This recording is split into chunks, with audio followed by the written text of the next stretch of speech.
Magandang araw mga Lods. Ayon nga sa huli at katatapos lang na nakalaban ni Manny Pacquiao na si current WBC welterweight champion Mario Barrios na may natitira pang knockout power ang ating pambansang kamao. Kaya nga daw hindi nag-overcommit si Barrios sa kanyang mga suntok kung hindi siya siguradong tatama ito dahil ayaw niyang magkamali dahil naramdaman niya na malakas pa rin si Pacquiao. Eksplosibo at napaka-tricky o mahirap basahin ang galawan at itinitira ng alamat na Pinoy. Inamin din nito lang ng mga dating nakalaban ni Pacquiao na sina dating world champion Chris Algieri at Hall of Famer Shane Mosley na napakalakas daw talaga ng suntok ni Pacman. Sabi ni Chris Algieri na parang may bato daw ang kamao ni Pacman kaya napakabigat sumuntok at napakabilis daw at kahit saang parte daw siya tamaan ay nasasaktan siya at pagbubunyag pa ni Algieri na nakrack daw yung gitnang buto sa dibdib niya sa lakas ni Pacquiao. Isang dekada na nakalipas ang kanilang laban pero hanggang ngayon daw ay nararamdaman pa rin nito ang sakit. 6 na beses pa ngang bumagsak si Algieri kay Pacquiao sa kanilang laban noon.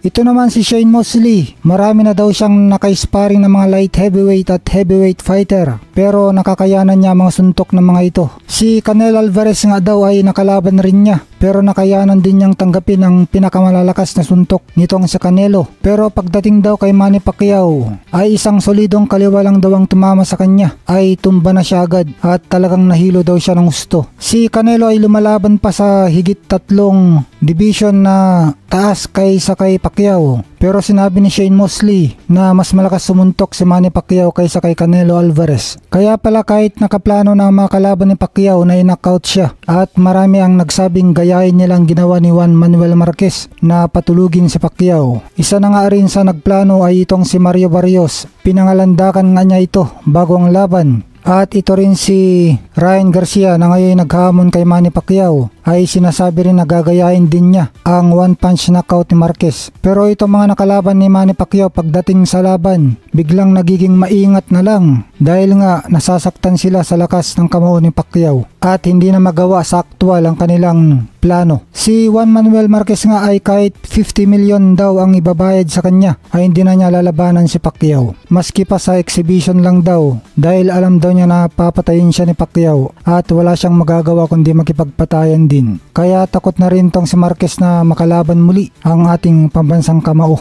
Samantala, world title na ang susunod na laban ni Mark Magsayo. Sinabi na ito ni MP Promotions President Sean Gibbons at sinabi na rin ito ni Manny Pacquiao na isasama daw niya sa anniversary ng Trilla in Manila itong si Mark Magsayo bilang co-main event dito at lalaban daw si Magsayo sa isang world title fight. Kasama sa co-main event ang dalawang kasalukuyang world champion natin ngayon na sina Melvin Jerusalem at Pedro Taduran. At request naman ng mga Pinoy boxing fans na sana isama si Janriel Casimero para mas dumugin daw ang event at kumita ng gusto dahil si Casimero ang may pinakamasarap na panoorin na Pinoy boxer ngayon. Total sa Japan lang naman suspendido si Casimero at sa October pa naman gaganapin ang Trilla in Manila na 50th anniversary ng laban ng pamosong si Muhammad Ali at Joe Frazier.